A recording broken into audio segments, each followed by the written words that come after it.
আসসালামু আলাইকুম। মেহমান তাড়ানোর এক অভিনব কৌশল নিয়ে হাজির হলাম আপনাদের সামনে। কাহিনীটি শোনার জন্য বিশেষভাবে অনুরোধ করা গেল। এক গ্রামে বাস করত এক গরিব কৃষক।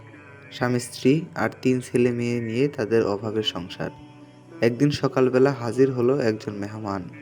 কৃষক মেহমানকে আপ্যায়ন করলো ভালোই। ১ দিন, ২ দিন, ৩ দিন কেটে গেল। কিন্তু মেহমান যেতে চাচ্ছে না। এদিকে কৃষক লোকটাও তাকে বলতে পারছে না যে আপনি চলে যান। অন্যদিকে সংসারে অভাব-অনটন আছেই। এমত অবস্থায় কৃষক তার স্ত্রী দুজনে মিলে একটা বুদ্ধি করতে বসলো। কি করে মেহমানকে বাড়ি থেকে তাড়ানো যায়? হঠাৎ একটা বুদ্ধি তারা পেয়ে গেল। মেহমানকে একটা রুমে খাবার খেতে দিয়ে পাশের রুমে কৃষক আর তার স্ত্রী দুজনে ঝগড়া ও মারামারি করার অভিনয় করবে। যথারীতি তারা তাদের প্ল্যান মোতাবেক ঝগড়া শুরু করলো। স্ত্রী তার স্বামীকে ইচ্ছামতো গালাগালি করতে করতে একসময় চুপ ধরে মাটিতে ফেলে দিয়ে কিলঘুষি মারতে লাগলো।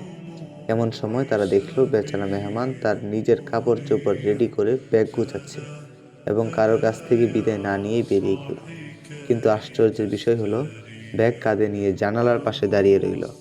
মেহমানের চলে যাওয়া দেখে কৃষক তার স্ত্রীকে বলল, যাক এবার বাঁচা গেল।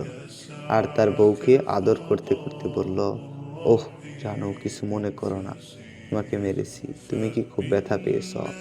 তাহলে আমি তো তোমাকে ঢং করে মেরেছি।